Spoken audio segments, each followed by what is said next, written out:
الظالم على يديه يقول يا ليتني اتخذت مع الرسول سبيلا.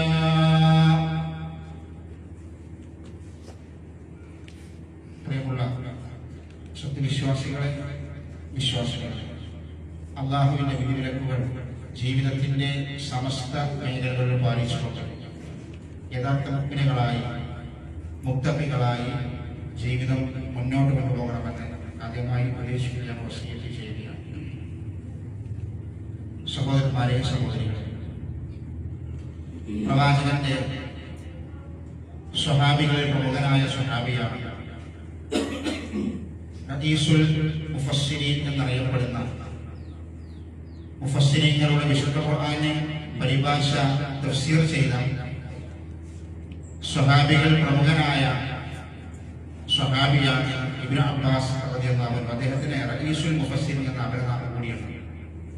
മുഫസ്സിരീങ്ങളുടെ നേതാവ് എന്നാണ്. അദ്ദേഹം ഒരിക്കലും ഇപ്രകാരം പറയുകയുണ്ടായി: ഇസ്ലാമിൽ അല്ലാഹുവിന്റെ പ്രവാചകൻ സ്വല്ലല്ലാഹു അലൈഹി വസല്ലം പ്രത്യേകം നമ്മൾ ഓരോ മുഅ്മിനും ശ്രദ്ധിക്കേണ്ട ഒരു വിഷയവുമായി ബന്ധപ്പെട്ടുകൊണ്ട് പറയുന്ന കാര്യം അസ്വദീഖു ഔഖദു മിനൽ ഖറാബ എന്ന അദ്ദേഹത്തിന്റെ വാക്കാണ്. അസ്വദീഖു ഔഖദു മിനൽ ഖറാബ. ഒരു മുസ്ലിം അവന്റെ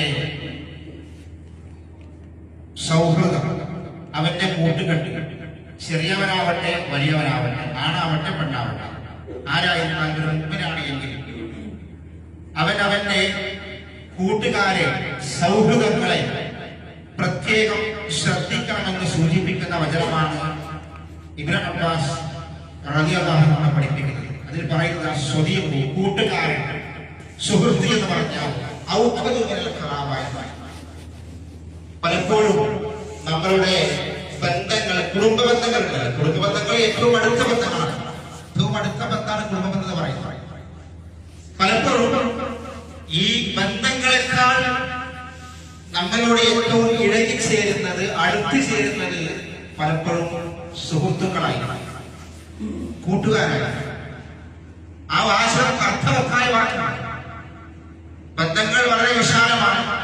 അടുത്തും അകന്നുമുള്ള ബന്ധങ്ങളും ബന്ധുക്കളൊക്കെ നമ്മൾക്ക് എല്ലാവർക്കും ഉണ്ട്. പക്ഷേ പല സന്ദർഭത്തിലും നമ്മളോട് ഏറ്റവും ഇഴകിച്ചേരുന്നതും അടുത്ത് ചേരുന്നതും നമ്മൾ ഏറ്റവും കൂടുതൽ ഇടപഴകുന്നതും ഈ സുഹൃത്തുക്കളോടും കൂട്ടുകാരോടുമാണ്.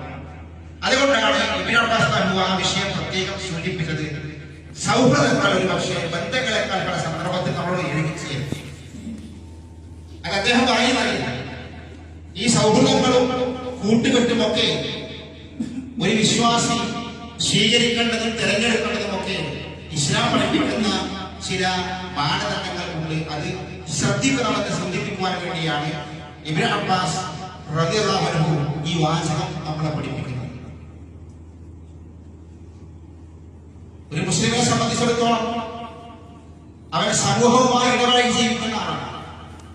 ഒറ്റപ്പെട്ടു നിൽക്കുന്നവരല്ല, സമൂഹത്തിൽ ഇറങ്ങി പ്രവർത്തിക്കുന്നവരാണ് യഥാർത്ഥ മുഅ്മിൻ എന്ന് പറയുന്നത്.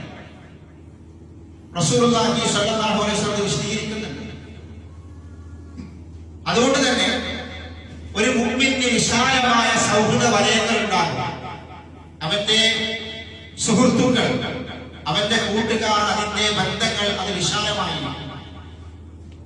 സന്തോഷത്തിലും ദുഃഖത്തിലും രണ്ടിലും പങ്കുചേരുന്ന സുഹൃത്തുക്കൾ ഉണ്ടാകും. സന്തോഷത്തിൽ മാത്രം പങ്കുചേരുന്നവരുണ്ടാകും, ദുഃഖത്തിൽ പങ്കുചേരാത്തവരുണ്ടാകും.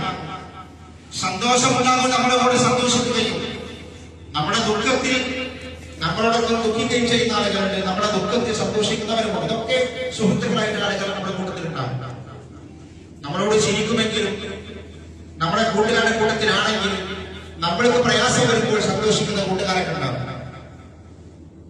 അല്ലാഹുവിന്റെ പ്രവാചകൻ സ്വല്ലല്ലാഹു അലൈഹി വസല്ലം സുഹൃത്തുക്കളെ തിരഞ്ഞെടുക്കാൻ വേണ്ടി പറഞ്ഞപ്പോൾ അല്ലാഹുവിന്റെ റസൂൽ സ്വീകരിച്ച ഒരു മാർഗം, നിങ്ങൾ എപ്പോഴും ശ്രദ്ധിക്കേണ്ടത് അവന്റെ മതമൂല്യമായി,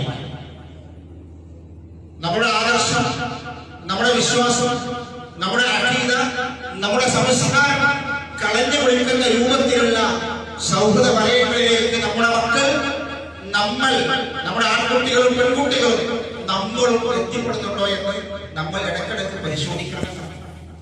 കുട്ടികൾക്ക് മാത്രമല്ല, നമുക്ക് എല്ലാവരും ഒരു വിശ്വാസി സമൂഹമായി ഇടപെടൽ ജീവിക്കുന്ന പല ബന്ധങ്ങളും ഉണ്ടാവും. ആ ബന്ധങ്ങളിലൊക്കെ നമ്മൾ ശ്രദ്ധിക്കേണ്ട ചില കാര്യങ്ങളുണ്ട്. അല്ലാഹുവിന്റെ റസൂൽ കരീം ഹദീസിൽ പറഞ്ഞു, അൽ മുഅ്മിനുല്ലദീ യുഖാലിഖുൻ നാസ്, ഒരു മുഅ്മിൻ എന്ന് പറഞ്ഞാൽ ജനങ്ങളുമായി ഇടപെടൽ ജീവിക്കുന്നവനാണ്, ഒറ്റയ്ക്ക് ജീവിക്കുന്നവനല്ല. ഞാൻ, എന്റെ ഭാര്യ, എന്റെ മക്കൾ, പിന്നെ വേറെ ഒന്നുമില്ല. നാടുമായിട്ട് എനിക്കൊരു ബന്ധമുണ്ട്, എന്റെ അയൽവാസികളുമായിട്ടുള്ള ബന്ധമുണ്ട്. എന്നെ കൊണ്ട് നാളെ സമൂഹത്തിന് ഗുണമില്ല. അങ്ങനെയൊന്നും അല്ല ഒരു വിശ്വാസി പറഞ്ഞു. അവനൊരു മതപ്രവർത്തകനാണ്, ഒരു സാമൂഹിക പ്രവർത്തകനാണ്. നാട്ടിൽ ഒരു മതപ്രവർത്തകൻ, ഒരു മുമ്പിൽ എന്ന് പറഞ്ഞാൽ അവൻ എല്ലാ രംഗത്തും ഉണ്ടാവും. അത് ഈമാനിന്റെ ഭാഗമാണ്. ഒരു മുമ്പിന്റെ ഈമാന്റെ ഭാഗമാണ് സമൂഹത്തിന്റെ എല്ലാ രംഗത്തും ഇറങ്ങി പ്രവർത്തിക്കുക എന്നുള്ളത്. കാരണം അവന് ഉത്തരവാദിത്തമുണ്ട്. അവന്റെ വീട് മാത്രം നോക്കിയ പോലെ സുഹൃത്തുക്കളെയും സമൂഹത്തെയും നാടിനെയും അയൽവാസികളെയും ഒക്കെ അവൻ ശ്രദ്ധിക്കേണ്ടതുണ്ട്. അതുകൊണ്ട് അല്ലാഹുവിന്റെ റസൂൽ പഠിപ്പിച്ചത് ഒരു മുഅ്മിൻ എന്ന് പറഞ്ഞാൽ ജനങ്ങളുമായി ഇടപെടൽ ജീവിക്കുന്നവരുടെ മുമ്പിൽ മാറി നിൽക്കുന്നവരല്ല. കാര്യം വേണ്ട, ഒരാളും വേണ്ട. എന്റെ ഈമാൻ ശരിയാണെങ്കിൽ ഞാൻ ഈ നാട്ടിൽ നിന്നൊക്കെ ഹിജറ പോകണം, ഇവിടെ ഒന്നും ജീവിക്കാൻ പറ്റില്ല എന്ന് പറയുന്ന ആൾക്കാർ നമ്മുടെ നാട്ടിലുണ്ട്. ഒരു മുഅ്മിൻ എന്ന് പറഞ്ഞാൽ അവർ ഏത് സാഹചര്യമാവട്ടെ ആ നാട്ടിലെ ആളുകളുമായി ഇടപെടാൻ അവർ സാധിക്കണം. എന്തിന് അല്ലാതെ പ്രശ്നം പറയണം. ഈ നാട്ടിലേക്ക് ഇറങ്ങി പ്രവർത്തിക്കുമ്പോൾ പല പ്രശ്നങ്ങളുണ്ടാകും. വീട്ടിലിരിക്കുകയാണെങ്കിൽ കുഴപ്പമില്ല. അവരവര് ഭക്ഷണം കഴിച്ച് അവരുടെ കുടുംബത്തോടെ 5 നേരം പള്ളിക്ക് വന്ന് വീട്ടിൽ കുത്തുന്ന പിന്നെ കുഴപ്പമുണ്ടാവില്ല. വേറെ ഒന്നും അറിയണം. റസൂൽ പറയണം, നാട്ടിലേക്ക് നിങ്ങൾ ഇറങ്ങി പ്രവർത്തിക്കുമ്പോൾ നിങ്ങൾക്ക് പല ബുദ്ധിമുട്ടുകളുണ്ടാവും, പല പ്രതിസന്ധികൾ നേരിടേണ്ടി വരും, പല പ്രയാസങ്ങൾ അഭിമുഖീകരിക്കേണ്ടി വരും. ആ സന്ദർഭത്തിൽ നിങ്ങൾക്ക് ക്ഷമിക്കാൻ സാധിക്കണം. അവർക്ക് അത് അങ്ങനത്തെ ക്ഷമിക്കാൻ കഴിയുള്ളൂ. എന്ത് പ്രയാസങ്ങളൊക്കെ വന്നാലേ അതൊക്കെ തരണം ചെയ്യാൻ കഴിയുന്ന ആൾക്കാർ ആരെങ്കിലും ഈ സമൂഹവുമായിട്ട് ഇടപഴകുന്നവർക്ക് അതിന് സാധിക്കുള്ളൂ. ഒറ്റയ്ക്ക് ഇരുന്ന് അവരവന്റെ കുടുംബവും ജോലിയുമായിട്ട് ഇരിക്കുന്ന ആളുകൾക്ക് അതിനൊന്നും കഴിയൂല. അവർ പോയിട്ട് തകർന്നു പോകും. അല്ലാഹുവിന്റെ റസൂൽ പറയുന്നത് ജനങ്ങളുമായി ഇടപഴകുമ്പോൾ പല പ്രയാസങ്ങളും പ്രശ്നങ്ങളുണ്ട്, അത് ക്ഷമിക്കാൻ കഴിയണം.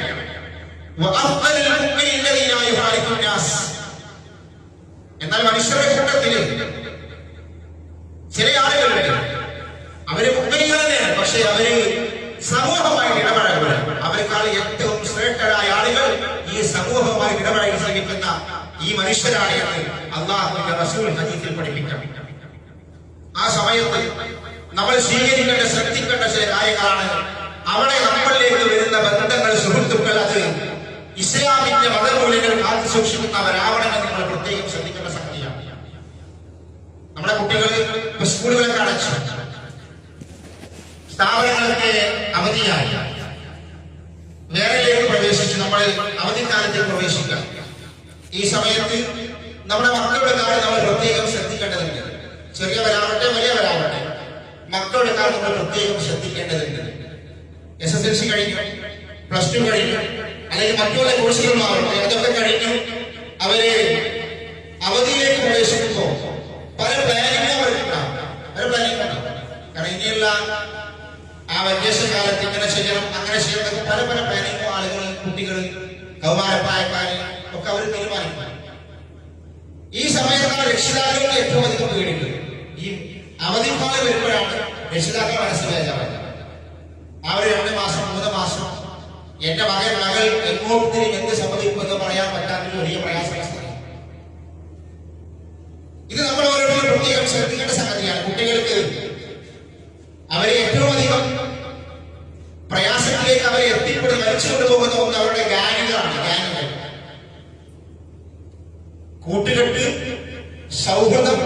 ഈ ഗാങ് എന്ന് പറയുന്ന സംഗതി, ഈ ഗാനുകളാണ് നമ്മുടെ നാട്ടിൽ മക്കളെ നശിപ്പിക്കുന്നത്. അത് ഏത് ഗാനാണ്? അതാണ് ഞാൻ ഈ പറഞ്ഞത്. മതങ്ങളെ കുറിച്ചോ സംസ്കാരത്തെ കുറിച്ചോ ആദർശത്തെ കുറിച്ചോ ദീനിനെ കുറിച്ചോ ഒരു ബോധവും ഇല്ലാതെ കൗമാരപ്രായക്കാര് സംഗമിക്കുന്ന കൂട്ടുകൂടുന്ന കുറെ ഗാനുകളുണ്ട്. അവര് പരസ്പരം പറയുന്ന പേരെന്താണ്? ആ ഗാനുകൾ, ഇവരൊക്കെ എന്റെ ചങ്കുകളാണ്. അവരുടെ ഭാഷ എന്റെ ചങ്കുകളാണ്. എന്റെ ചങ്കികളായ കുറെ ഗ്യാങ്ങുകൾ, ആ ചങ്കികൾക്ക് വേണ്ടി എന്തിനും തയ്യാറാണ്. ബാപ്പാനെ കൊല്ലണം, കൊല്ലാം. ഉമ്മാനെ കൊല്ലണം, ഉമ്മാനെ കൊല്ലാം. ആർക്ക് വേണ്ടി? ചങ്കിന് വേണ്ടി, എന്റെ സുഹൃത്തിന് വേണ്ടി. എന്റെ സുഹൃത്തിന് വേണ്ടി എന്റെ ഏറ്റവും അടുത്ത ബന്ധങ്ങളെ കൊല്ലാൻ വരെ വഴിപ്പെടാത്ത ഗ്യാങ്ങുകളായി നമ്മുടെ മക്കൾ മാറിക്കൊണ്ടിരിക്കും. കാരണം അവർക്ക് ഏറ്റവും വലുത് അവരുടെ ആ ഗ്യാങ്ങാണ്. അതിനുവേണ്ടി എന്ത് തോന്നിവാസവും എന്ത് അക്രമവും അവർ ചെയ്തുകൊണ്ടിരിക്കും. അതുകൊണ്ട് തന്നെ ഈ സന്ദർഭത്തിൽ നമ്മുടെ മക്കളെ നമ്മൾ പ്രത്യേകം ശ്രദ്ധിക്കേണ്ടതുണ്ട്. അതിന്റെ ഏറ്റവും പ്രധാനപ്പെട്ട കേന്ദ്രങ്ങൾ വീടുകളല്ല. വീട്ടിൽ നിന്ന് പുറത്തേക്ക് ഇറങ്ങി അവർ വരുന്ന, അവർ കൂട്ടുകൂടുന്ന ബസ് സ്റ്റോപ്പുകൾ, അങ്ങാടികൾ, ബസ് സ്റ്റാൻഡുകൾ, ഒഴിഞ്ഞ ആൾതാമസമില്ലാത്ത വീടുകൾ, വെയിറ്റിംഗ് ഷെഡുകൾ, വെളിച്ചമില്ലാത്ത സ്ഥലങ്ങൾ, ഇതൊക്കെയാണ് ഈ ഗ്യാങ്ങുകളുടെ താവളങ്ങൾ. ഈ ഗ്യാങ്ങുകളുടെ വേറെ ആരുമല്ല, എന്റെയും നിങ്ങളുടെയും മക്കളെ കുറിച്ചാണ് ഞാൻ പറഞ്ഞത്. നമ്മളാരും ഇങ്ങനെ ധരിക്കരുത്, എന്റെ മകൻ അതൊന്നും ചെയ്യൂല എന്ന് ധരിക്കരുത്. അമിതാത്മവിശ്വാസം ഉണ്ടാവില്ല. എത്ര നല്ലവരാണെങ്കിലും ശരി, എത്ര മുന്തിയ കുടുംബമാണെങ്കിലും ശരി, മക്കളെ കുറിച്ച് ഒരു ജാഗ്രത നമുക്ക് വേണം. എന്റെ പോലെ അങ്ങനെ ചെയ്യൂല എന്ന് വിശ്വസിക്കാം. അങ്ങനെ വിശ്വസിച്ചാൽ പിന്നെ നമ്മൾ ഖേദിക്കേണ്ടി വരും. എപ്പോഴും ജാഗ്രത വേണം. ഈ ആൾതാമസമില്ലാത്ത വീടുകൾ, അങ്ങാടികൾ, അവിടുത്തെ ലൈറ്റ് ലൈറ്റില്ലാത്ത വെളിച്ചമില്ലാത്ത കേന്ദ്രങ്ങൾ, ഇവിടെ എവിടെ ഒരു പണിയുമില്ലാതെ തടിച്ചു കൂടുന്ന കുറെ മക്കളുണ്ട്, കുറെ കുട്ടികളുണ്ട്. ചെറിയവരല്ല, മുതിർന്ന കുട്ടികൾ. അവിടെ നിന്നാണ് ഈ തോന്നിവാസങ്ങളും അക്രമങ്ങളൊക്കെ ഉടലെടുക്കുന്നത്. അവിടേക്ക് നമ്മുടെ സന്തതികൾ, നമ്മുടെ ഭക്ഷണം കഴിക്കുന്ന നമ്മുടെ മക്കൾ അവിടേക്ക് എത്തിക്കൊടുക്കുമ്പോ എന്ന് നമ്മളാണ് ശ്രദ്ധിക്കേണ്ടത്. അവിടെ നിന്നാണ് ഈ മോശമായ കൂട്ടുകെട്ടുകളിലേക്ക് നമ്മുടെ മക്കൾ എത്തിപ്പെടുന്നത്. നമ്മൾ തുറന്നുകൂടരുത്. എങ്ങനെ എന്തെങ്കിലും ആവട്ടെ, എങ്ങനെ ഉപദ്രവം പാടില്ല. ഒരു ശ്രദ്ധ മക്കളുടെ കാര്യത്തിലൊക്കെ വേണം. പ്രത്യേകിച്ച് ഈ സന്ദർഭങ്ങളിൽ രാവിലെ അവരെ പുറത്തു പോയി, പിന്നെ അവർ വൈകുന്നേരം രാത്രി ഉറങ്ങാൻ നേരത്തെ വീട്ടിലേക്ക് വരുന്നു. അങ്ങനെ ആവരുത്. എവിടെ പോകുന്നത് ശ്രദ്ധിക്കണം. വീട്ടിൽ കെട്ടിടല്ല, ശ്രദ്ധ വേണം. എവിടെ പോകുന്നു, അവന്റെ കേന്ദ്രങ്ങൾ ആരാണ്, അവന്റെ സുഹൃത്തുക്കൾ ആരാണ്, അവൻ ചെയ്തു നിൽക്കുന്ന ശ്രദ്ധിക്കാൻ നമുക്ക് സാധിക്കണം. ഇല്ലെങ്കിൽ മക്കൾ തമ്മിൽ പോകും. ഈ ഗ്യാങ്ങിൽ പെട്ടുകൊണ്ട് പിന്നീട് എല്ലാ തോന്നിവാസത്തിന്റെ അടിപൊളിയായിട്ട് കുട്ടികൾ മാറണം. അതിന്റെ കേന്ദ്രങ്ങളാണ് ഈ അങ്ങാടികൾ. രാവിലെ കണ്ട് അങ്ങാടി മൊബൈലിൽ പിടിച്ചിട്ട് പിന്നെ അങ്ങാടിയിലേക്ക്, പിന്നെ അവരെവിടെ അങ്ങാടിയിൽ പറയപ്പെട്ട ആൾതാമസമില്ലാത്ത, ആരും കാണാത്ത ചില കേന്ദ്രങ്ങൾ, മൂലകൾ.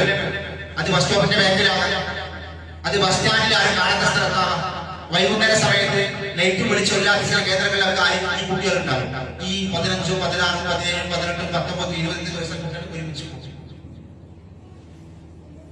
അത് നമ്മൾ ശ്രദ്ധിക്കണം. എല്ലാ നാട്ടിലുണ്ട്.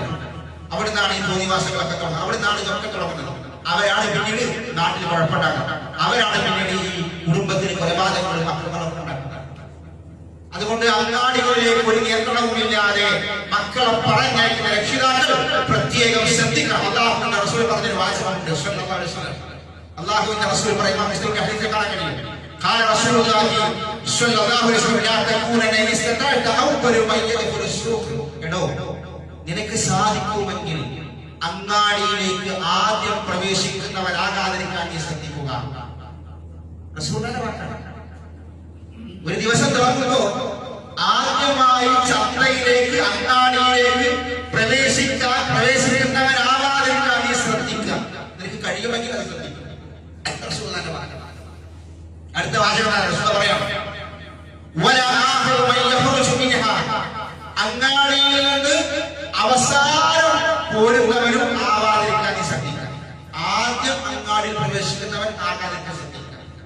എല്ലാം കഴിഞ്ഞ രാത്രി ഒരു 12, 1 മണി, 2 മണിക്കൊക്കെ മടങ്ങി വരുന്ന മക്കളൊക്കെ ഉണ്ടല്ലോ, അങ്ങനത്തെ ആളുകളും ആവാതിരിക്കാൻ ശ്രദ്ധിക്കുക. റസൂലുള്ളാഹിന്റെ വാക്കാണ്. അങ്ങാടിയിലേക്ക് ആദ്യം എത്തിപ്പെടുന്നവരും അങ്ങാടിയിൽ അവസാനം മടങ്ങി വരുന്നവരും നീ ആവാതിരിക്കട്ടെ. എന്തായാലും പ്രശ്നം അങ്ങാടി പോലെ കുഴപ്പമാണ്. അങ്ങാടിക്ക് കുഴപ്പമില്ല. ഇന്നത്തെ കാലഘട്ടത്തിൽ ഇതൊക്കെ സത്യമാണ്. അങ്ങാടിയിൽ ബിസിനസ്സും കച്ചവടക്കാരും എന്തൊരു കുഴപ്പമില്ല. അങ്ങാടിക്കാരനാ, കച്ചവടക്കാർക്ക്, ബിസിനസ് ഒക്കെ നമ്മളെല്ലാവരും ചെയ്യുന്നുണ്ട്.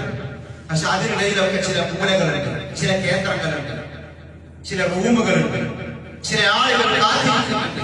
അതിനെക്കുറിച്ചായി സൂചിപ്പിച്ചു. അതിലേക്ക് ഈ കുട്ടികൾ എത്തിപ്പെട്ടു. എന്നൊരു റസൂലുള്ളാഹി ആ അങ്ങാടിയിൽ പറയുന്ന ഈ കേന്ദ്രങ്ങൾ പിശാചിന്റെ പടനിലങ്ങളാകുന്നു, പിശാചിന്റെ യുദ്ധക്കളങ്ങളാകുന്നു. അവിടേക്കാണ് ഈ കുട്ടികൾ എത്തിപ്പെടുന്നത്. ഈ ചോരത്തിളപ്പുള്ള മക്കൾ എത്തിപ്പെടുന്ന ഈ കേന്ദ്രം പിശാചിന്റെ കേന്ദ്രങ്ങളാണ്, പിശാചിന്റെ വിളയാട്ടമുള്ള സ്ഥലങ്ങളാണ്. റസൂൽ പറയാണ് അവിടെ പിശാചിന്റെ കോഴി അവിടെ നാട്ടിട്ടുണ്ട്, അതിന് ചുറ്റും ആ മക്കൾ കൂടും.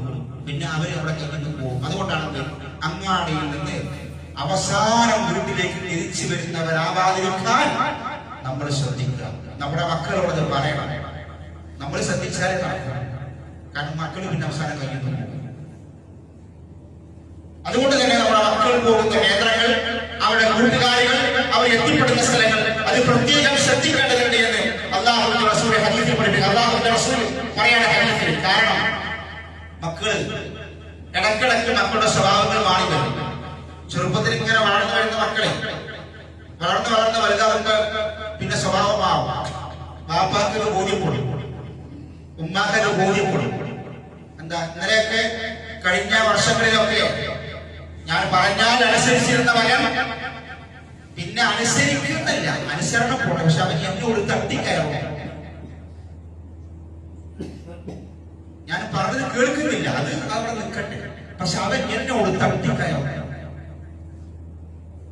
ഉമ്മ മക്കളോട് പറയാൻ പേടി. കാരണം ഇന്നലെ വരെ പറഞ്ഞപ്പോ ഉമ്മ പറഞ്ഞത് അനുസരിക്കാത്ത മകൻ അതിന്ന് പ്രശ്നമാക്കുക. പക്ഷെ ഇന്ന് മകൻ അതല്ല, ഉമ്മയെ ഭീഷണിപ്പെടുത്തുക, ഉമ്മയെ പേടിപ്പിക്കുക. മക്കളുടെ സ്വഭാവത്തിൽ വരുന്ന മാറ്റങ്ങളാണ്. അതെങ്ങനെ ഉണ്ടായത്? അതുണ്ടായത് ഈ ഗ്യാങ്ങിൽ നിന്നാണ്, ഈ ഗ്യാങ്ങിൽ നിന്നാണ്, ഈ കൂട്ടുകെട്ടിൽ നിന്നാണ്. ഈ കൂട്ടുകെട്ടിൽ അകപ്പെടുന്ന ലക്ഷങ്ങൾ കൊടുത്ത് പഠിപ്പിച്ച മക്കളുണ്ടാകും. 12ാം ക്ലാസ് വരെ CBSE പഠിപ്പിച്ചു, ഒരുപാട് കാശ് ചെലവാക്കി. പിന്നെ അവിടെ തന്നെ എൻട്രൻസ് കോച്ചിങ് കിട്ടും. പിന്നെ ഈ വലിയ വലിയ കോഴ്സുകൾ വേണ്ടി പറഞ്ഞ ലക്ഷ്യം. അങ്ങനെ എത്ര രക്ഷിതാക്കളുണ്ടെങ്കിൽ എത്ര രക്ഷിതാക്കളെ കണ്ണീര് ഇതല്ലേ കേൾക്കാറുള്ളൂ, ഇതേ കേൾക്കാറുള്ളൂ. ഈ കണ്ണീർ എന്താണ്? ദാമ്പത്യത്തിന്റെ പ്രശ്നങ്ങളല്ല, ഭാര്യയുമായി ബന്ധപ്പെട്ട പ്രശ്നമല്ല, മക്കളെ കൊണ്ടുള്ള കണ്ണീരാണ്. രക്ഷിതാക്കൾക്ക് പറയാനുള്ളത് മക്കളെ കൊണ്ടുള്ള കണ്ണീര്. 12ാം ക്ലാസ് വരെ CBSE പഠിപ്പിച്ചു, പിന്നെ രക്ഷിതാക്കളാക്കി പഠിപ്പിച്ചു. അവസാനം ഓരോ കോഴ്സിനും വേണ്ടി പല സ്ഥലത്തും പറഞ്ഞയച്ചിട്ട് എല്ലാ സെമസ്റ്ററും തോറ്റു. ആര്? 12ാം ക്ലാസ് വരെ ഡിസ്റ്റിങ്ഷൻ ആയിട്ട് പാസ്സായ മക്കൾ അവസാനം എല്ലാ സെമസ്റ്ററും തോറ്റു വരിക. അതെങ്ങനെ സംഭവിച്ചത്? അത് അവിടുത്തെ കൂട്ടുകെട്ടാണ്.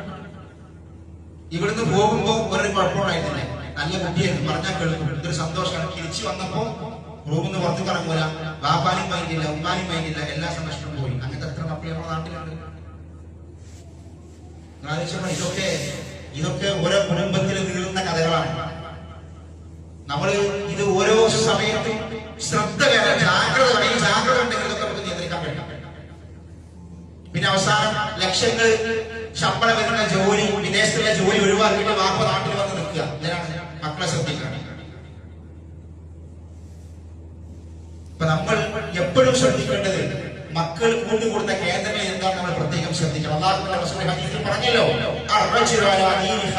ഒരു മനുഷ്യൻ അവന്റെ കൂട്ടുകാരന്റെ മതത്തിലായിരിക്കും. അങ്ങനെയാവും. അപ്പോഴാണ് ഈ സ്വഭാവം മാറും. അവന്റെ വേഷവിധാനം മാറും, അവന്റെ ഹെയർ സ്റ്റൈൽ മാറും, അവന്റെ സംസാരങ്ങൾ മാറും, അവന്റെ പെരുമാറ്റങ്ങൾ മാറും, അവന്റെ എല്ലാം മാറും. അതെങ്ങനെയാണ്? അവന്റെ കൂട്ടുകാരൻ അനുകരിക്കാൻ തുടങ്ങും. 4 ആള് 5 ആള് 10 ആള് സുഹൃത്തുക്കൾ ഉണ്ടെങ്കിൽ അവരുടെ സ്വഭാവങ്ങൾ ഇങ്ങനെ കടമെടുത്ത് വരും. അതുകൊണ്ടാണ് റസൂൽ പറഞ്ഞത്, ഒരു മനുഷ്യൻ അവന്റെ സുഹൃത്തിന്റെ ആദർശത്തിലാവും, അവന്റെ സ്വഭാവത്തിലാവും. അതുകൊണ്ട് ഓരോരുത്തരും ആരുമായിട്ടാണ് സുഹൃത്തുക്കളാകുന്നത്, ആരുമായിട്ടാണ് കൂട്ടുകൂടുന്നത് പ്രത്യേകം ശ്രദ്ധിക്കണം. നമ്മൾ ശ്രദ്ധിക്കണം, നമ്മുടെ കാര്യം നമ്മൾ ശ്രദ്ധിക്കണം. നമ്മൾ ജോലി ചെയ്യുന്ന സ്ഥലത്ത് അല്ലെങ്കിൽ നമ്മളുമായി ഇടപഴകുന്ന ആളുകൾ, അവർക്ക് മോശമായ സ്വഭാവങ്ങളുണ്ടെങ്കിൽ ആ സ്വഭാവം നമ്മളിലേക്ക് വരും. നമ്മൾ പ്രത്യേകം ശ്രദ്ധിക്കണം. കുറെ നമ്മളിങ്ങനെ ഒരുപാട് സമയം ഇങ്ങനെ വർഷങ്ങളോളം ഇങ്ങനത്തെ ആളുകളുമായിട്ട് ഇങ്ങനെ കൂട്ടുകുടുംബം അറിയാതെ നമ്മളിലേക്ക് സംസ്കാരം വരുന്നത് നമ്മൾ പ്രത്യേകം ശ്രദ്ധിക്കണം. നമുക്ക് ശ്രദ്ധിക്കാൻ കുട്ടികളെ ശ്രദ്ധിക്കാൻ വേണ്ടിയില്ല. അതുകൊണ്ടാണ് നമ്മൾ ആരുമായി കൂട്ടുകൂടുന്നത് പ്രത്യേകം ശ്രദ്ധിക്കണം. റസൂൽ പ്രത്യേകം പഠിപ്പിച്ചത് എന്തിനാ? നിങ്ങൾ പരലോകത്ത് വരുമ്പോൾ ഖിയാമത്ത് നാളിൽ അല്ലാഹുവിന്റെ കോടതിയിൽ അവസാനം ഖേദിക്കാതിരിക്കാൻ വേണ്ടി അല്ലാഹുവിന്റെ പ്രവാചകൻ സ്വല്ലല്ലാഹു അലൈഹി വസല്ലം വിശുദ്ധ ഖുർആനിലെ സൂറത്തുൽ ഫുർഖാനിൽ അല്ലാഹു പറയുന്ന 2-3 ആയത്തുകൾ ഞാൻ ഓതി വെച്ച ആയത്തുകളാണ്. നല്ല കുടുംബത്തിലെ ആളുകൾ, അത് ആണ് പെണ്ണ് ചെറിയവർ വലിയ പറയുന്നില്ല, പരലോകത്ത് വരുമ്പോ ഖേദിക്കുന്ന ഒരു ഖേദമുണ്ട്. എന്താ ഖേദം പറയുന്നത്? അക്രമിയായ മനുഷ്യൻ അവന്റെ കൈവിരൽ കടിക്കുന്ന രംഗം. ഈ കൈവിരൽ കടിക്കാതിപ്പോ അവൻ പരലോകത്ത് അക്രമം ചെയ്തിട്ട് പരലോകത്തിലേക്ക് വന്നിട്ട് അവൻ ഖേദിക്കുന്ന രംഗം അല്ല പറയാം. എന്താ അവന്റെ പ്രശ്നം? അള്ളാഹുവിന്റെ പ്രവാചകന്റെ മാർഗം വിട്ടിട്ട് അവൻ അവന്റെ സുഹൃത്തുക്കൾ പറയുന്ന മാർഗത്തിലേക്ക് അവൻ സഞ്ചരിച്ചു. വാപ്പ നല്ല വാപ്പ, അമ്മ നല്ല ഉമ്മ, നല്ല കുടുംബം. പക്ഷെ മകനെന്തായി? അതൊക്കെ ഇട്ടിട്ട് അവനൊരു ഗ്യാങ് ഉണ്ടായിരുന്നു. ആ ഗ്യാങ്ങിന്റെ കൂടെ പോയി. മകൻ മാത്രമല്ല, ചില വാപ്പാരും അങ്ങനെ തന്നെ.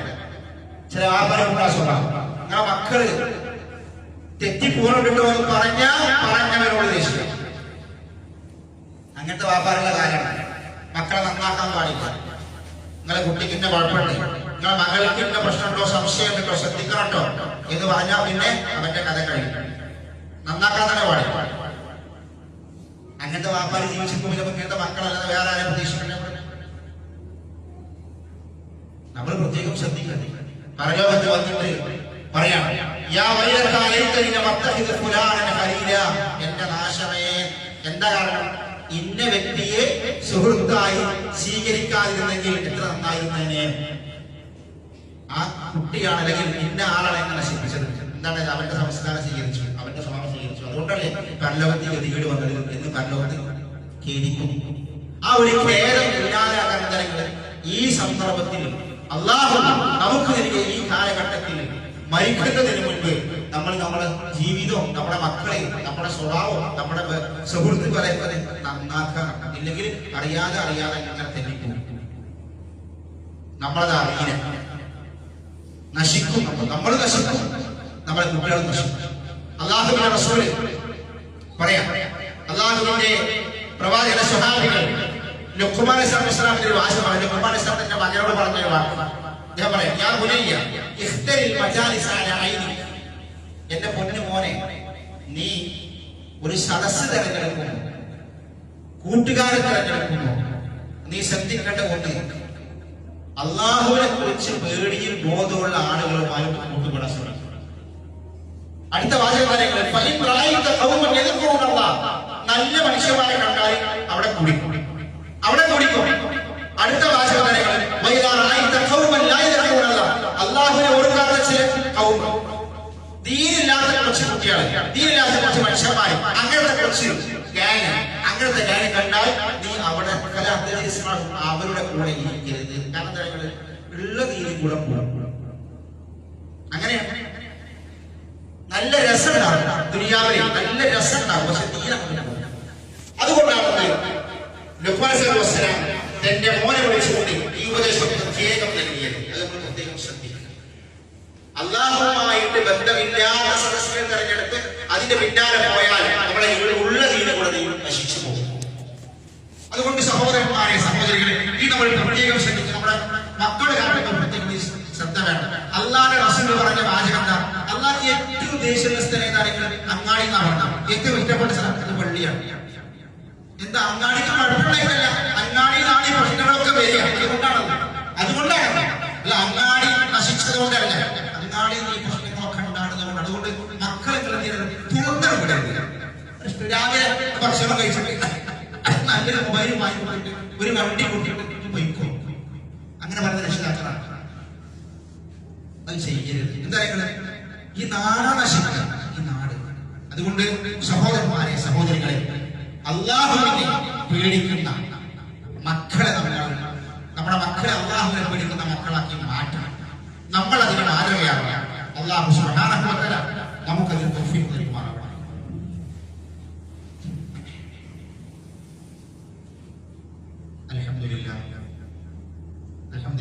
الواحد القهار العزيز الغفار مكبر الليل والنهار أما بعد اتقوا الله عباد الله. ഒരിക്കൽ കൂടി അള്ളാഹുവിന്റെ വിധിവിലക്കുകൾ ജീവിതത്തിന്റെ സമസ്ത മേഖലകളിലും പാലിച്ചുകൊണ്ട് യഥാർത്ഥ മുഅ്മിനുകളായി മുത്തഖികളായി ജീവിതം മുന്നോട്ട് കൊണ്ടുപോകണമെന്ന് ഉപദേശിക്കുകയാണ്. സഹോദരന്മാരെ, സഹോദരികളെ, നമ്മുടെ നാടും നഗരവും ആളുകളെല്ലാവരും ഇലക്ഷന്റെ തിരഞ്ഞെടുപ്പിന്റെ ചൂടിലാണ്. ഒരു നിയമസഭാ തിരഞ്ഞെടുപ്പിന് പടിവാതിൽക്കൽ എത്തി നിൽക്കുന്ന ആളുകളാണ് നമ്മളെല്ലാവരും. വെള്ളിയാഴ്ച പള്ളിയിൽ വെച്ച് മിമ്പറിൽ വെച്ച് ഒരു ഇലക്ഷനെ കുറിച്ച് പറയേണ്ടതുണ്ടോ? ഇലക്ഷനുമായി ബന്ധപ്പെട്ടുകൊണ്ട് മിമ്പറിൽ എന്താണ് പറയാനുള്ളത് എന്നൊക്കെ ചിന്തിക്കുന്നവരുണ്ടാവും. പള്ളിയിൽ വെച്ച് പറയേണ്ട കാര്യമായതുകൊണ്ടാണ്, ഗൗരവമുള്ളത് കൊണ്ടാണ് അത് പള്ളിയിൽ വെച്ച് തന്നെ പറയുന്നത്. പള്ളിയിലാണെന്ന് പറയേണ്ടത്. നിങ്ങൾ അവിടെയാണ് ശ്രദ്ധിക്കേണ്ടത്. ഇലക്ഷനും അതിന്റെ പ്രചരണങ്ങൾ ചൂട് പിടിക്കുന്ന ഈ സമയം നമ്മൾ ഓരോരുത്തരും ശ്രദ്ധിക്കേണ്ടത്, ഏത് പാർട്ടിയാവട്ടെ, ഏത് സ്ഥാനാർത്ഥിയാവട്ടെ, ഏത് രാഷ്ട്രീയ പാർട്ടിയാവട്ടെ, അത് അവനവന്റെ ഇഷ്ടം, അവനവന്റെ ഇഷ്ടം. പക്ഷേ ഇലക്ഷനിൽ നമ്മൾ പ്രവർത്തിക്കുമ്പോൾ, മത്സരിക്കുമ്പോൾ, അതിനുവേണ്ടി പ്രചരണത്തിന് നടക്കുമ്പോൾ ഒരു മുസ്ലിമായ മനുഷ്യൻ അവന്റെ മതമൂല്യങ്ങൾ കാത്തു സൂക്ഷിക്കണം. അതാ എനിക്ക് പറയാൻ ഇമ്പറെന്ന് പറയാനുള്ള കാര്യമാണ്. ആർക്ക് വോട്ട് ചെയ്യുന്നു എന്നതല്ല, അതൊക്കെ അവനവന്റെ ഇഷ്ടമാണ്. രാഷ്ട്രീയത്തിലേക്ക് പ്രവർത്തിച്ചു എന്നൊരു കുഴപ്പമില്ല, അതൊന്നൊരു പ്രശ്നം തന്നെയാണ്. അതൊക്കെ ചെയ്യാം. പക്ഷെ ഒരു മുഖ്യനൊരു ഐഡന്റിറ്റി ഉണ്ട്. എന്താ, അവൻ ഏത് മേഖലയിൽ പ്രവർത്തിക്കുന്നവരാണെങ്കിലും അവന്റെ മതവിശ്വാസം, അവന്റെ മതം, അവന്റെ ആദർശം, അവന്റെ ഈമാൻ കളഞ്ഞു കുടിക്കുന്ന ഒരു പ്രവർത്തനം. രാഷ്ട്രീയത്തിലാണ് മതത്തിന് മാത്രം ഇങ്ങനെ, രാഷ്ട്രീയത്തിൽ എങ്ങനെയാ അങ്ങനെയല്ല. കാരണം ഇതൊക്കെ നമ്മൾ രാഷ്ട്രീയത്തിലാണെങ്കിലും പ്രവർത്തിക്കുമ്പോൾ നമ്മൾ പറയുന്ന വാക്ക്, നമ്മുടെ മെസ്സേജ്, നമ്മുടെ വാട്സപ്പ്, ഇതൊക്കെ കണ്ട വാർത്തകളൊക്കെ എതിർ സ്ഥാനാർത്ഥിക്കോ അല്ലെങ്കിൽ നമ്മുടെ നാട്ടിലെ എതിർ പാർട്ടിക്കോ എതിരെ എന്ത് തോന്നിവാസം എഴുതുക, അത് പ്രചരിപ്പിക്കുക, അവരെ തകർക്കുക, അങ്ങനത്തെ രൂപത്തിൽ ഒരു മുസ്ലിം ചിഹ്നം നമുക്ക് എത്രയും പ്രവർത്തിക്കാം. പക്ഷെ എന്താ പറയുക, നമ്മൾ അതിന് മുന്നിൽ ഒന്ന് പറയുന്നത് നമീമത്തുകൾ പ്രത്യേകം ശ്രദ്ധിക്കണം. ഏത് പാർട്ടിയാണെങ്കിലും നമീമത്തിന് മുമ്പിൽ ഇലക്ഷൻ കാലത്ത് പറയാൻ പാടില്ല. രാഷ്ട്രീയം പറഞ്ഞു എന്തൊരു കുഴപ്പമില്ല, പക്ഷേ ഒരു വിശ്വാസം ഒരിക്കലും തന്നെ അവന്റെ മതം നശിപ്പിക്കുന്ന രൂപത്തിൽ കളവ് പറയാ, അതേപോലെ വേണ്ടാത്ത പ്രവർത്തനങ്ങൾ ചെയ്യുക, അങ്ങനത്തെ പോസ്റ്ററുകൾ ചെയ്യുക, പുറത്തൊക്കെ പൊട്ടിക്കുക, അതേപോലെ തന്നെ അങ്ങനത്തെ ഒരു സ്വഭാവം നമുക്ക് ഉണ്ടാവാൻ ഏത് പറഞ്ഞു. അത് പരലോകത്തെ ചോദിച്ചു. അത് പ്രത്യേകം നമ്മുടെ ശ്രമിക്കണം. കളവുകൾ പറയാതെ സത്യസന്ധത പാലിച്ച് നമ്മളത് പ്രത്യേകം ശ്രമിക്കണം. നമ്മുടെ നമസ്കാരം, നമ്മുടെ നോമ്പ്, നമ്മുടെ അമലുകൾ, അതൊക്കെ ഈ പ്രവർത്തനങ്ങൾ ചെയ്യുമ്പോൾ അതൊക്കെ അവസാനം നശിച്ചു പോകും. ഈ ആവേശത്തിൽ പറഞ്ഞു രാഷ്ട്രീയല്ലേ എന്ന് പറയാൻ പറ്റില്ല. നമുക്കൊരു നിയമം വേണം.